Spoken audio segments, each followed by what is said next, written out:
Bueno, pues nada, Eurovisión se suma al blanqueíto que se le está haciendo a Israel con esto del voto del público comprado que han permitido. Entre los que le permiten a Israel seguir regando de bombas Gaza y esto que nos lo tragamos porque, bueno, pues es Eurovisión, pues nada, nos está quedando en Europa para entrar a vivir. No sé qué coño vamos a hacer o dónde vamos a acabar. En fin, chiquets, un beso.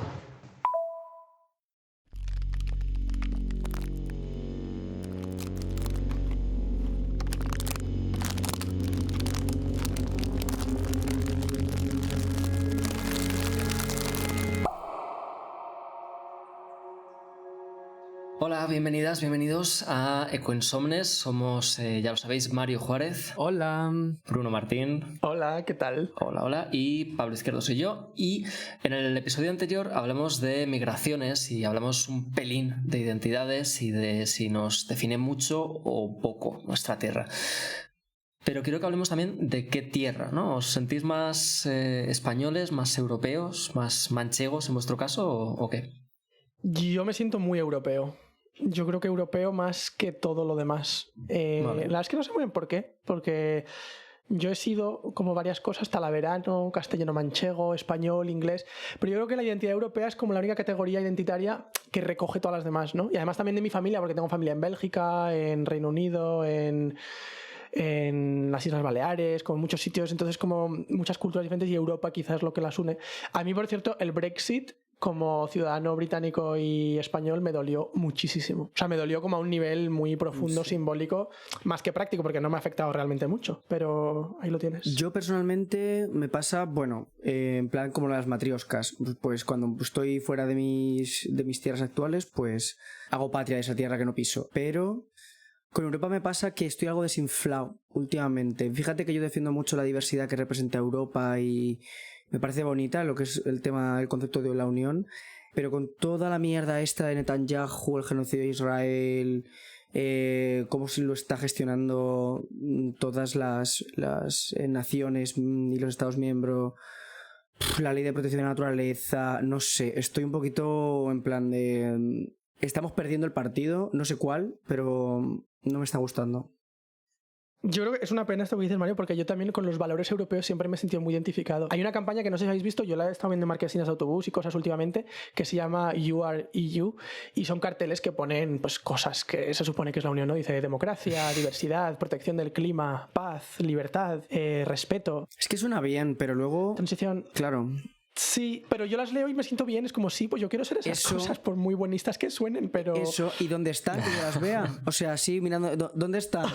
Porque luego te encuentras ciertos titulares y bueno, en fin, te quieres meter debajo de una piedra. Muy mal esto. Estoy regulinchi. Por cierto, el otro día fue el Día de Europa y estuve en un concierto donde tocaron el himno de Europa, que no sé si lo sabéis, pero es una mierda pinchar un palo. Es una adaptación de la Oda a la Alegría de la 9ª Sinfonía de Beethoven que tocábamos con la flauta en el colegio. La perecísima. O sea, la verdad... Cuando todo el mundo sabe que el himno de Europa debería ser Dragoste a Dientei y de este burro no me bajo. O I'm Blue de Eiffel, también I'm Blue. Esto es lo que produce Europa, o algo de ABBA. Es que hemos dado cosas buenas. Es que es Beethoven, next. O sea, te quiero mucho, pero next. Muero. Oye, ¿y de las elecciones europeas qué pensamos? A ver, bueno, pereza, no. Confieso que me ha pasado la vida por encima y no he tenido tiempo de meterme en condiciones en este tema, pero llevamos a Teresa Rivera como candidata fuerte, así que estoy algo más entusiasmado que en otras. Creo que independientemente de las siglas, esta señora ha empujado como una jabata bastante en la buena dirección, así que por mí, good for her, la verdad. Por eso estoy un poco más motivado, porque de verdad que a nivel diplomático creo que Rivera es una bestia, ha lanzado propuestas clave, ha liderado medidas muy concretas, bueno, es una de las cabezas pensantes detrás del Acuerdo de París, o sea que es que esta señora ha hecho deberes, y lo que me da pena es que se le esté dando cero peso aquí en España y que la gente en general esté pasando del tema, porque yo creo que las elecciones europeas siempre son un tema que dices, ah, sí, eso, hay que votar. De hecho, un amigo me dijo el otro día, ¿a eso hay que votar? O sea, cero peso a las elecciones, dices. Claro, o sea, todo el tema este. Sí, que le damos más importancia a todas las locales y municipales que a las nuestras, que a las europeas nos pasan un poquito por encima y me da pena. Sí, además como que lo vemos muy lejos, ¿no? Además como muy complicado, muy enrevesado, muy lioso. Sí. Estaba hablando con una amiga, que no tenemos audios suyos porque es italiana, Daniela Melandri, y que ahora mismo trabaja en la Dirección General de Investigación e Innovación de la Comisión Europea como funcionaria, y me habla de, bueno, pues un poco de cómo funciona esto. Claro, de entrada, la Unión Europea nace en los años 50, o sea, España se une bastante más tarde, se une en el 86, entre otras cosas por este pequeño detalle de ser una simpática dictadura, pero ahora mismo son básicamente tres instituciones, ¿no? La Comisión Europea, que sería como el gobierno, el Parlamento Europeo y el Consejo de la Unión Europea, que esto ya hablaremos en otro momento. La Comisión tiene comisarios, que serían una especie de ministros que representan a los distintos países y a las distintas familias políticas. Y luego el Parlamento, que tiene un porrón de gente que nos representa a todos los países de la Unión Europea, es quien elige a la presidenta o el presidente de la Comisión, o sea, un poco como en España. Claro, la Comisión propone leyes, pero también es el Parlamento el que negocia, el que cambia esos textos antes de que se apruebe ninguna ley. Y una vez están todos de acuerdo con el texto que sea, el Parlamento es el que vota y es el que tiene la última palabra. O sea, la Unión Europea es un bicho descomunal porque al final estamos hablando del Parlamento, del gobierno, de 450 millones de personas. Pero bueno, no nos gobiernan unos burócratas en Bruselas, ¿no? Que se dice mucho. Enhorabuena por resumirlo, Pablo, porque menudo chocho la Unión Europea. Yo, sí, la verdad, con todos los nombres de las instituciones que hay. De hecho, si algún día os echáis un novio Euronerd, que son personas que realmente existen in the wild, no sé si os habéis encontrado alguna vez una, os van a explicar cosas como la diferencia entre el Consejo de la Unión Europea, el Consejo Europeo, el Consejo de Europa, que sí, son tres instituciones que existen, tienen esos nombres. Sí. Este último ni siquiera es miembro de la Unión. En fin, somos masters of naming. Aquí, los tres Spider-Man del meme, pues los tres consejos estos, que muchas veces, pues dices tú, ¿de qué y para qué? Mira, os recomiendo seguir el TikTok de Enrique Anarte, que es un periodista que cubre temas LGTBI y justamente de Europa, y hace muchos TikToks muy informativos y divertidos sobre este tema. Pues nada, lo miramos. Oye, ¿y Europa cómo os ha afectado? Aparte de esos valores con los que nos representan, que nos representan más o menos, ¿no? Pero ¿cómo en la vida diaria hay algo que mires y digas, oye, esto es gracias a la Unión Europea? Porque yo pienso, por ejemplo, pues yo que sé, el roaming, ¿no? O la tarjeta sanitaria europea cuando hemos vivido fuera de España, pero no es en vuestros casos. A ver, a mí me ha dado la vida, literalmente mi vida adulta se cimenta sobre los principios de poder vivir y trabajar en cualquier Estado miembro que son gracias a la Unión. También un poco a nivel muy personal, yo tuve una beca Marie Curie, que las financia la Unión Europea, que disparó mi carrera profesional. Entonces le debo muchísimo, yo creo, a nivel personal. Pero bueno, igual así de lejos puede sonar un poco elitista esto de vivir en otros países y estudiar en otros países y tal, pero es que simplemente si hablamos de trabajar en tu país, yo por ejemplo tengo la seguridad de saber que la ley me protege de discriminación laboral por ser gay, y eso también se lo debemos a una directiva europea del año 2000. O sea, no sé, que son muchas cosas muy tangibles, sí, yo creo. ¿Y tú, Mario? Yo creo que sin duda la posibilidad de compartir el propio espacio y movernos con libertad como si nos moviésemos entre provincias, la verdad. El hecho de ir con tu DNI y ir con la tranquilidad de que no tienes que estar con un circo de papeles y de permisos y de no sé qué, es un poco lo que ha hecho Bruno, pero yo creo que el espacio mental que te ocupa el hecho de que tú te puedas mover por Europa con esta tranquilidad, o sea, de que, pues, yo creo que para mí es lo principal que ha disfrutado nuestra generación, ¿no? O sea, todo el tema del Erasmus y que te da unos horizontes culturales que nunca vas a poder tener si te sientes restringido a tu territorio geográfico. Porque es que además tú haces más Europa conforme la conoces, y esto para mí, sí, o sea, sí, la posibilidad de moverte por ella con esta facilidad hace que tú la tengas mucho más presente y mucho más cercana, porque si no el ente de Europa es un mapa mundi, un globo terráqueo cogiendo polvo en tu escritorio de la infancia y ya está. Pero esto hace mucho porque cambiemos nuestras fronteras mentales, ¿no? Quizá. Sí, que en abstracto, pues como todo, ¿no? Que es complicado implicarse y ver qué te apela. Eso es. Hablabas, Mario, de nuestra generación, y en este capi, bueno, no vamos a hablar con nadie de ningún partido, evidentemente, pero sí que quería que nos centrásemos mucho en los jóvenes, porque somos jóvenes, unos más que otros, y porque los principales movimientos del clima pues son juveniles. Tenemos mucho que decir, nos preocupa mucho este tema, y Europa no nos puede dar igual. Hemos hablado con dos jóvenes para esta semana. La primera de ellas es Tania Ferrer García, que es comunicadora científica y está implicada en el Instituto Europeo de la Paz y en la red Global Shapers, y también colabora con Demoslab. Demoslab es un centro de innovación que se centra en promover la participación civil para que pues la gente de a pie podamos compartir con los agentes sociales nuestras demandas y nuestras preocupaciones. Uno de los proyectos de Demos Lab se llama El futuro es clima y ha sido una encuesta de 9.000 jóvenes sobre cambio climático. Y le preguntaba precisamente a Tania, en base a esto, ¿qué dicen los jóvenes sobre el clima?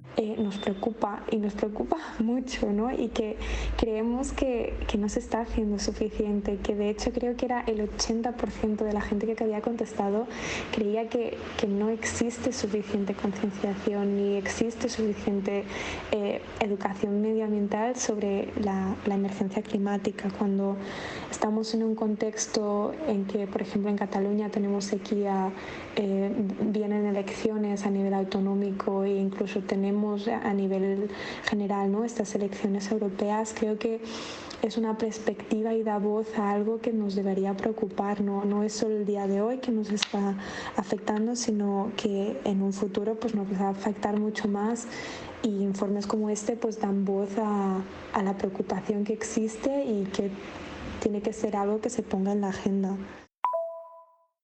Yo estuve en la presentación de los resultados de ese informe justo en el Congreso de los Diputados, que fue hace 1 año y medio o así, y la verdad es que me sorprendió, bueno, no me sorprendió que la mayoría de los encuestados dijeran estar muy preocupados por el clima, porque también la metodología del estudio, creo que justamente la gente que respondía pues igual tenía algún sesgo ya hacia interesarle el tema, pero lo que sí que me flipó es que había mayorías amplísimas de encuestados que afirmaban que quieren trabajos con impactos medioambientales positivos, gente joven que está dispuesta a hacer sacrificios, entre comillas, ¿no?, cambios de estilos de vida, como por ejemplo cosas tan tontas como estar dispuestos a tardar más en viajar.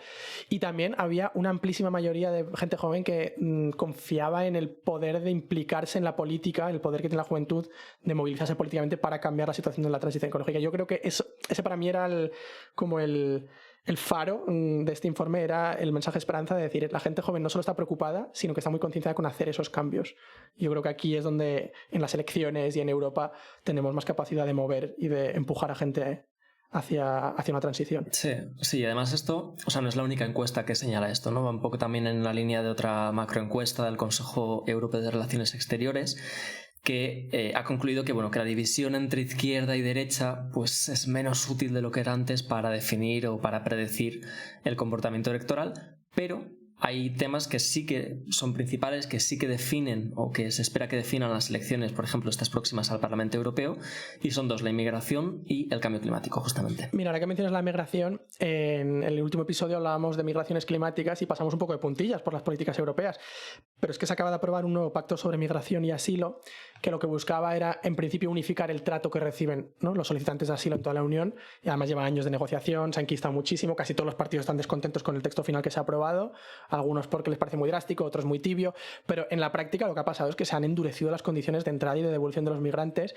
y en el último episodio sobre migraciones, la experta en movimientos, migraciones medioambientales, Beatriz Felipe Pérez, me dijo que le parecía intolerable esta actitud tan insolidaria que estamos teniendo en Europa cuando somos mayoritariamente responsables, junto con otros países ricos, de las condiciones que están obligando a migrar a muchas personas del sur global, que es que, como decimos siempre, es una cuestión de justicia climática, no solo de cambio climático. Totalmente, sí, no, y además que siempre estamos con la retahíla esta de la interseccionalidad, ¿no?, de las distintas luchas, y precisamente este es un buen ejemplo en cuanto a migraciones.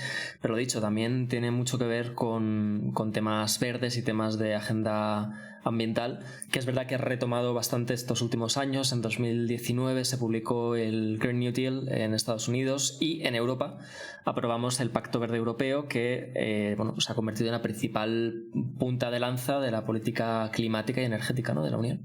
Aquí yo, como consultor en innovación, que para quien no lo sepa es un trabajo real. Es un trabajo real, consultor en ciencia e innovación. Nos hemos centrado en revisar y ver un poco todo el tema de los fondos europeos. En estos últimos años, a raíz de la pandemia, todo el mundo sabe que Europa ha aflojado mucha pasta. No es que nos la haya regalado, porque los consultores estamos aquí para intentar pescarla, hacer España buena candidata para gastarse esas coins. Y claro, los fondos, hablamos de 800.000 millones en préstamos y subvenciones, que al fin es lo que está sirviendo para articular las políticas climáticas de todo el territorio de la Unión. ¿Por qué? Un 37% de estos fondos tienen que ir obligatoriamente a actividades que contribuyan a los objetivos climáticos de la Unión y un 10% a biodiversidad. Muy bien, muy bien. Y hablabas de objetivos climáticos, bueno, también que buena parte de la lucha contra el cambio climático se decide en Europa. O sea, en la COP, por ejemplo, Europa y la Unión Europea habla como una sola voz, ¿no? Que nos representa a estos 450 millones de personas. Entre ellas, de hecho, nuestra segunda invitada, Yokandra Martínez, que es estudiante de Derecho y Ciencia Política, responsable de Sostenibilidad en Equipo Europa. Es una asociación de jóvenes que, bueno, hacen un poco de puente, ¿no?, entre el común de los mortales y las instituciones europeas. Por un lado, acercan las actividades europeas a la gente, pero también trabajan con esas instituciones para que vean qué nos importa a la ciudadanía y, sobre todo, a las personas jóvenes. Le preguntaba, en general, cómo cree que han avanzado las legislaciones nacionales en Europa sobre, bueno, pues estos temas, ¿no?, sobre medio ambiente en la última legislatura. Es lo que me contaba. Creo que es importante destacar que esta política ha comportado una pieza clave en las políticas de la Unión Europea en estos últimos 5 años. Por tanto, desde la propia Unión Europea se ha puesto sobre la mesa y se ha dado mucha importancia a la necesidad de crear políticas medioambientales que ayuden tanto a la Unión Europea como a los Estados miembros a llegar a los objetivos medioambientales que se han obligado a cumplir, pero que también se haga de una forma justa, pues una manera socialmente justa y una transición que no deje a nadie atrás. Entonces, desde esa propia Unión Europea se ha aumentado la financiación para las iniciativas medioambientales, se ha aumentado el conocimiento científico y también la concienciación, de manera que ha permitido a los Estados miembros tener más recursos para poder desarrollar una política medioambiental que se adapte a sus necesidades y que se adapte también a la capacidad del propio Estado miembro. De hecho, en estos últimos 5 años hemos visto cómo hay Estados miembros que han incrementado esos objetivos de reducción de emisiones más allá de los establecidos por la Unión Europea, que en un principio es llegar a la reducción del 55% de emisiones de gases de efecto invernadero para 2030. Y de hecho me contaba también Yokandra que en países como Alemania, por ejemplo, bueno, pues han tirado del carro sobre todo en temas de descarbonización del transporte o de energía también. Claro, pero en Europa es que se están votando cosas fundamentales para nuestra vida y sobre todo para la transición ecológica, que es lo que nos trae este podcast. En la última legislatura, sencillamente, cosas tan importantes como la ley del clima, la directiva de eficiencia energética, regulaciones de pesca, la directiva de calidad del aire, todas estas cosas están pasando en la Unión Europea y son la forma en la que luego se articula la transición en todos los países miembros. Sí, o sea, eso es. La idea es que Europa hace mucho por nosotras, aquí obviamente no vamos a entrar en todo esto, pero bueno, sí quería que nos parásemos en un par de ejemplos. El primero es la política agraria común, la PAC. Se lleva más del 30% ahora mismo del presupuesto de la Unión Europea. Es una pasta, no es casualidad que sea tanta pasta, es una de las pocas políticas que los estados han decidido ceder a Europa, ¿no? Porque lo decidimos, ¿verdad? O sea, no es que venga nadie a quitarnos soberanía de nada, que es algo que también a veces se dice.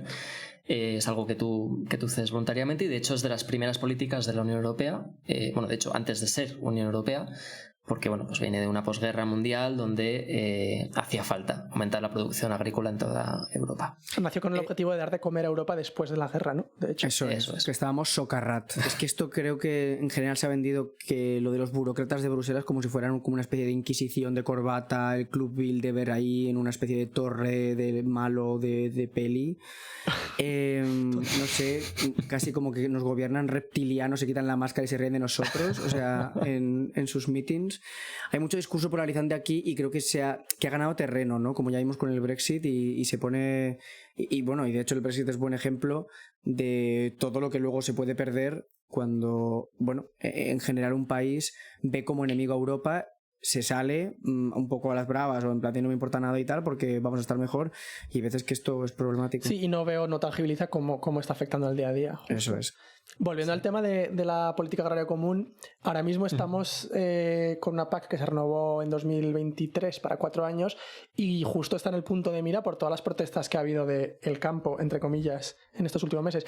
Lo de entre comillas, a ver, es que me parece muy importante las comillas, porque decimos lo de las protestas del campo como si fuera un grupo homogéneo, pero estas protestas han sido tan masivas en tantos países de Europa y con gente tan variopinta y reivindicaciones tan variopintas que no sé, cuidado con caricaturizarlas, ¿no? Representarlas de una manera muy simplista.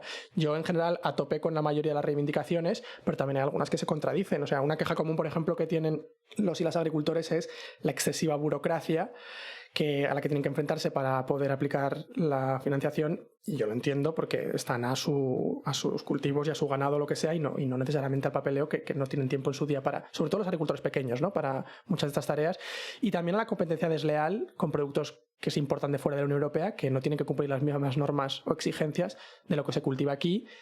Pero luego, por ejemplo, ves titulares de que el campo está en contra de la Agenda 2030 y eso no es una reivindicación homogénea. O sea, hay algunos que sí y otros que no, ¿no? Entonces, me parece importante distinguir lo que está afectando a todo el mundo y las reivindicaciones que son comunes con que realmente aquí dentro el campo son mucha gente con muchas peticiones diferentes. Sí, por supuesto. A ver, y también, o sea, me parece como un punto importante el que haya hecho la Comisión Europea ante estas presiones, ¿no? del sector.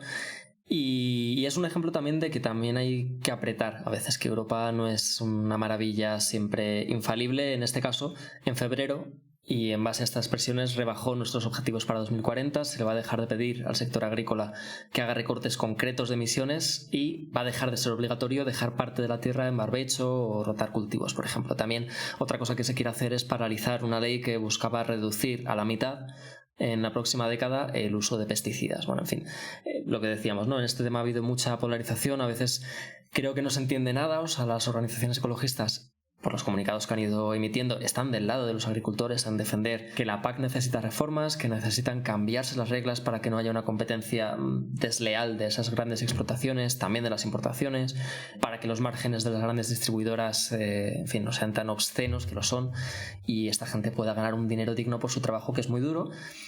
Estamos del mismo lado, o sea, no hay un enfrentamiento a nivel de argumentos, ¿no? Que muchas veces lo parece. A mí personalmente me he quedado loco con todo este tema de... o sea, con el hecho de que la ultraderecha ha conquistado completamente esta plaza sin casi esfuerzo, la verdad. O sea, si tú pones en Google agricultura Agenda 2030, lo primero que salen son links a una cuenta, en plan torosdelidia.com, a tweets de diputados de Vox y a reportajes del Economista. Esto es de lo que hablo. O sea, los agricultores han sido un ejemplo de organización horizontal, de empuje y de fuerza de la base contra los de arriba, y a mí eso me ha parecido una pasada, tengo que decirlo. O sea, como colectivo y como bloque laboral han empujado todos a una. La extrema derecha ha aprovechado todo este poder de bloque y se lo ha agenciado para meter un mensaje confuso y dañino en torno a la Agenda 2030. Como hemos comentado, el enemigo no está en reformular la agricultura en el contexto de la crisis climática, que es lo que busca la Agenda 2030. Es que el enemigo es el abuso que se ha hecho con las normas de las que venimos. Y esto no lo ha metido ningún colectivo ecologista y ecofascista ni ninguna élite globalista. Estas son las normas que nosotros hemos tenido. Y resalto que aquí reivindicaciones legítimas, como ha dicho Bruno, pero la instrumentalización del mensaje ha sido brutal. Claro, y lo que no puede ser tampoco es la respuesta y la intimidación hacia las instituciones europeas. O sea, si nosotros podemos usar la política agraria común, nosotros me refiero a Europa, para promover que las prácticas agrícolas sean respetuosas con el suelo, con la biodiversidad, o sea, realmente la PAC, entre otras cosas, no solo nos alimenta, sino que protege el medio ambiente y nos asegura un futuro vivible, no podemos dar marcha atrás con esas cosas. No puede ser que ante esta presión se ceda con las cosas que son esenciales, que es permitir que la agricultura pueda seguir existiendo dentro de unas décadas. Ahí es donde yo creo que nos defrauda la respuesta de Europa, ¿no? Eso es, sí, no hay que hacer mucho curro todavía. Y hablabas de biodiversidad, y quiero que hablemos ya del segundo tema que me gustaría traer hoy un poco más en detalle, que es la Ley de Restauración de la Naturaleza, que es otro melón que se ha abierto esta legislatura, que ha habido mucha bronca al respecto, ahora lo hablamos, y es una ley que busca recuperar los ecosistemas. ¿Por qué? Porque en Europa el 81% de los ecosistemas terrestres y marinos están en mal estado. En España solamente el 9% de nuestros hábitats están en un estado de conservación favorable, o sea, la cosa va mal, y es que además va empeorando. Esta ley pretende, pues rehabilitar al menos la quinta parte de las zonas terrestres y marinas de la Unión Europea para 2030 y todos los ecosistemas degradados para el año 2050. Importante esto que decía de marino, porque es verdad, y lo decíamos en el capítulo que hicimos sobre mares hace poco, que nos solemos olvidar, ¿no?, de lo que está debajo del agua. Le preguntaba también a Yokandra si se ha avanzado a nivel de la Unión Europea. Esto es lo que me contaba. Creo que todos somos conscientes de la importancia de la protección del medio marino, pero socialmente no se le ha otorgado esa importancia como, por ejemplo, se le da a la protección de los bosques. Eso sí, posiblemente sea a nivel de cercanía, pero aún así es cierto que eso no ha impedido que por parte de la Unión Europea sí que haya avances y sí que haya pues, una protección más efectiva, sobre todo con las nuevas formas de financiación para tener una economía azul más sostenible, que todo eso pasa por renovar las flotas pesqueras de los Estados miembros para que puedan utilizar energía renovable para su funcionamiento, pero también uno de los grandes avances fue prohibir los plásticos de un solo uso. Por lo tanto, creo que en estos últimos años estas medidas, que además se van a incrementar con respecto a su ambición debido a que es una estrategia para la economía circular de aquí a 2050, es algo que ha resultado vital para la mejora y la protección de nuestro medio marino.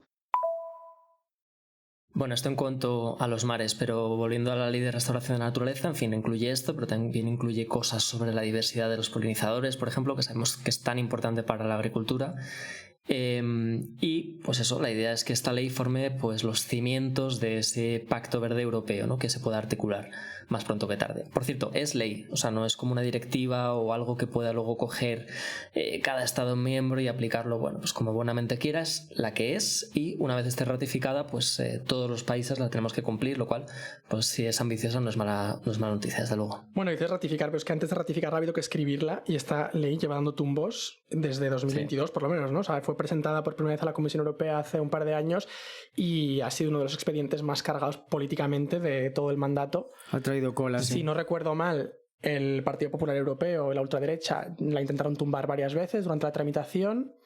Shocking además, revelations. Sí, esto creo que lo mencionamos en el primer episodio de esta temporada, cuando hablamos de buenas noticias climáticas. Justo se acababa de aprobar el texto porque veníamos de unos meses tensos donde se había discutido pues, cosas que yo pensaba que eran de sentido común, como lo de querer tener más árboles en las ciudades y tal, que también están incluidos en esta ley. Había gente que estaba opuesta. Bueno. Sí, sí, pero que no era el final del camino tampoco eso. No, total. Y aparte que ha sido también una de las leyes que se ha instrumentalizado en las protestas de los lobbies agrarios, porque una de las cosas que han argumentado los partidos de derecha es que iba a empeorar la producción agrícola y además aumentar los precios de los alimentos, etcétera, etcétera. Sí, pero bueno, en cualquier caso es cierto que en marzo fue ratificada finalmente por el Parlamento Europeo, que es de lo que nos hacíamos un poco eco, pero también tiene que obtener el visto bueno de los Estados miembros, ¿no? Y ahí es donde, bueno, se ha vuelto a enfangar la cosa, porque en este caso Hungría ha cambiado de posición del sí al no, se ha sumado a otros países que estaban en el no, y esto ha hecho que la ley ahora mismo no cuente con el respaldo mayoritario de los europeos, porque Hungría, pues eso, se ha sumado a países que estaban en contra, ya son suficientes como para bloquearla. Por lo tanto, es una ley que ahora mismo está bloqueada. Y es un acuerdo que ya está negociado, que ya está acordado, pero que necesita eso, ser ratificado, y si no lo es se queda en absolutamente nada. Es que qué pereza Hungría, de verdad, ¿eh? ¿No? Y creo que es buen ejemplo también del peligro que tienen los cantos de sirena que quieren que frenemos en estos avances de medio ambiente, ¿no? La vicepresidenta española Teresa Rivera alertó hace poco en una entrevista, creo, que la naturaleza y que el sistema climático no admiten pausas recreo, ¿no? De bueno, vamos a tomarnos las cosas con calma porque esto no funciona así, señores. ¿Qué posibilidades tiene Rivera de ser comisaria, o cómo funciona el reparto de comisarías, así como si esto fuera el lejano oeste? Es decir, si hay otro país que quiere lo mismo, es que no sé cómo se acaba esto, cómo se rematan las elecciones.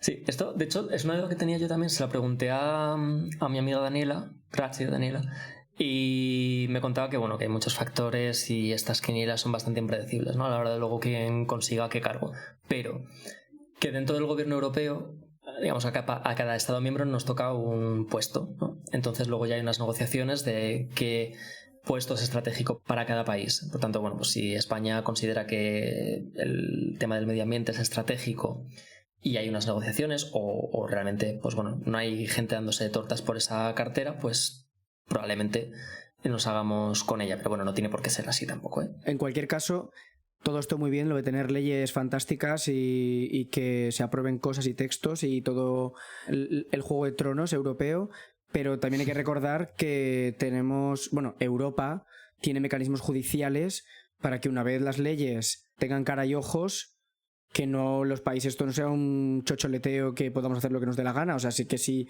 nosotros vemos que nuestro país no está teniendo responsabilidad a la hora de aplicar estas leyes que nos vienen de Europa, podemos recurrir a Europa para que llamar a mamá y decir a ver qué está pasando aquí. Así que esto también... Yo creo que Esto es muy importante porque además trascienden también legislaturas, ¿no? Que en distintos países de la Unión puedan sucederse distintos gobiernos, pero la Unión Europea puede estar pendiente de si se están incumpliendo normativas europeas, como por ejemplo la transposición de directivas. A España, por ejemplo, nos han dado tirones de orejas ya por cuestiones de contaminación de agua que incumplían la Directiva Marco de Agua, por cuestiones de contaminación de aire que han obligado a las ciudades grandes a establecer zonas de bajas emisiones. O sea, está guay. Yo creo que haya esa institución por encima que obligue a cada gobierno a aplicar las leyes que ya se han acordado, ¿no? Comunitariamente. Sí, y un poco de vigilancia, ¿no? También, que muchas veces lo hemos comentado también en el podcast de, bueno, está muy bien que haya leyes y tiene que haberlas y tienen que ser ambiciosas, pero también tienen que cumplirse, que muchas veces tenemos leyes que no permiten tropelías que estamos viendo día tras día y siguen ocurriendo porque no se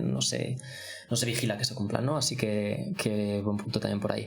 Pero vaya, eso, en temas de naturaleza y clima hay mucho en juego, sobre todo si queremos que ese pacto verde europeo con esas 80.000 ramificaciones, porque lógicamente son temas muy complejos, ¿no? Pero que se llegue a articular, hay mucho trabajo en juego. Bueno, el pacto verde europeo, que no sé si lo hemos dicho, pero que tiene...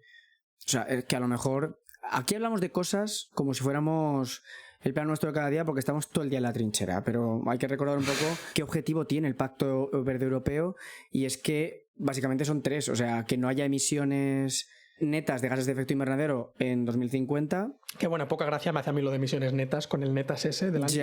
Bueno, es que luego los palabras... Menos da una piedra. Se disocie el crecimiento económico del uso de recursos, que recursos a mí también es otra palabra que a mí me toca mucho las narices, como si esto fuera...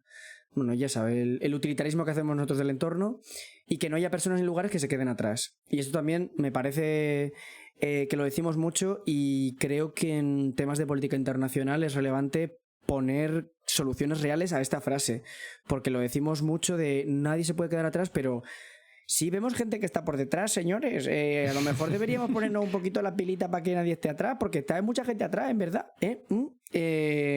Vamos a ponernos un poquito en serio con esta frase, que suena genial, que la verdad que yo la digo mucho, pero, en fin, es que hay mucha gente que... Sí, por lo menos la tienen por escrito en algún sitio, que puedes ir con el folio en la mano y decir, aquí pone esto es. Pero... demostrarlo sí, ya es más difícil. Eso es, que todo esto hay que aterrizarlo. Le preguntaba, por cierto, a Yokandra en qué situación está ahora mismo este Pacto Verde Europeo, ¿no? Y sobre todo, de cara a la próxima legislatura, que es algo que se comenta a veces, si peligra mucho, poco o nada. Me decía esto. No creo que el Pacto Verde Europeo en la próxima legislatura peligre de manera que no se produzca una implantación efectiva.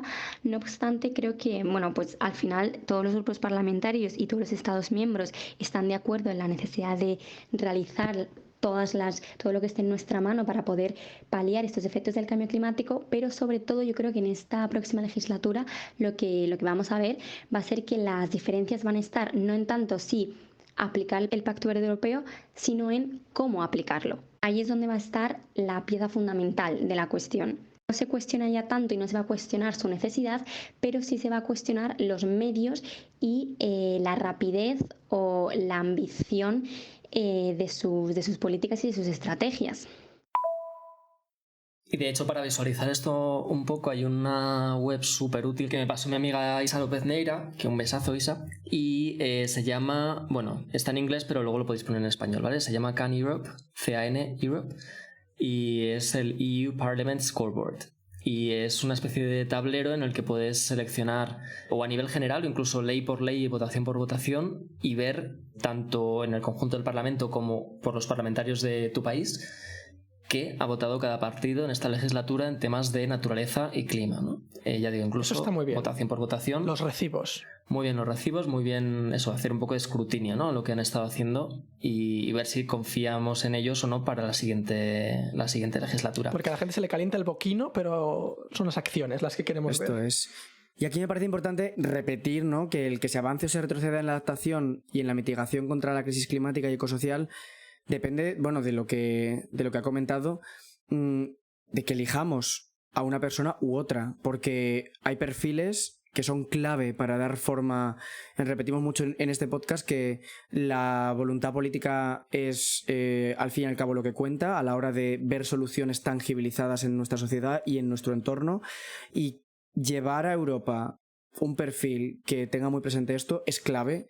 para que el Parlamento funcione y reme en la buena dirección. Pues sí, la verdad es que, y es una de las cosas que sacas en claro viendo esta web, que por cierto os la pondremos por redes sociales para que trastéis si queréis, ¿eh? Pero queda claro que no son todos iguales y que, bueno, es algo de lo que hablábamos hace poco, ¿no? Que no debería ser un tema de ideologías pero lo cierto es que parece serlo, ¿no? Que en general, si miras esos recibos, los más favorables a temas de medio ambiente y clima son el Partido Verde Europeo, en fin, sin sorpresas, luego la izquierda, luego el centro izquierda y las derechas suspenden.